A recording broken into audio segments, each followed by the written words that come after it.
Sekarang yang ketiga. Tadi yang pertama apa? Sense of intensity.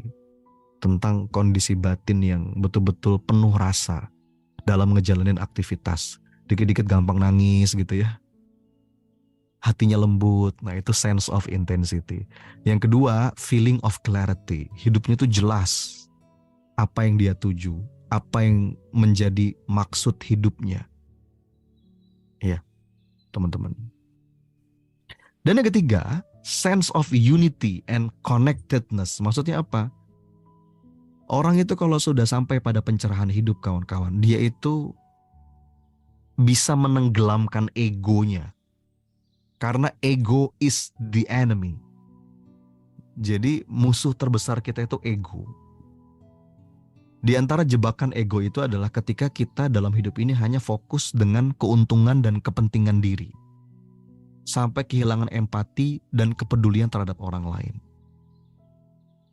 Jadi sense of unity itu adalah, kalau dalam bahasa yang kita bahas di kelas PPA teman-teman, hukum keterhubungan. Sebuah kesadaran tentang hukum keterhubungan, bahwa kita ini saling terhubung. Jadi ketika saya berbuat baik kepada Anda, sebenarnya apa yang sedang saya lakukan? Saya sedang berbuat baik pada diri saya sendiri. Itu akan balik, gak kemana-mana. Itu sunnatullah, la tabdila li sunnatillah.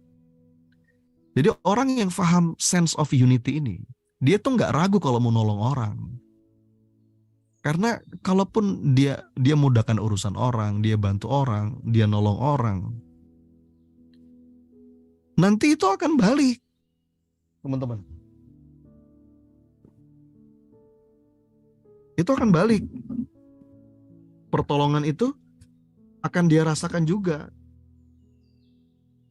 di waktu yang kita butuhkan. Ya. Jadi sense of unity itu bisa ditangkap ya teman-teman ya. Ini mudah-mudahan istilah-istilahnya nggak menyusahkan ya. Ini belum saya terjemahkan menjadi bahasa yang lebih renyah. Tapi saya senang sih dengan istilah-istilah ini. Sense of unity, connectedness, saling terhubung. Begitu pula sebaliknya, orang yang memiliki sense of unity, dia tuh paham, dia tuh sadar kalau dia nyusahin orang, sebenarnya apa yang dia lakukan? Dia lagi nyusahin diri sendiri. Itu akan balik. Ya. Famay ya'mal mithqala dzarratin khairan yarah sarran yarah. Kebaikan yang kamu lakukan meskipun sebesar biji dzarrah itu akan balik. Begitu pula keburukan. In ahsantum ahsantum li anfusikum wa in asa'tum falaha. Jadi orang yang punya sense of unity itu dia berhati-hati, jangan sampai dia mempersulit urusan orang, jangan sampai dia menzolimi orang, naudzubillah, dengan sengaja ya. Jangan sampai dia membuat orang itu jadi susah. Gitu teman-teman. Dan obsesi hidupnya itu kepengen terus memudahkan urusan orang, bantuin orang. Karena dia merasa, dia melihat orang lain itu seperti dia melihat dirinya sendiri.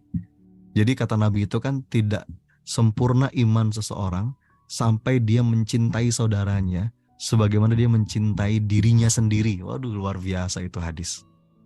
Ya teman-teman. Makanya ngelihat siapapun bawaannya pengen doain terus. Itu sense of unity.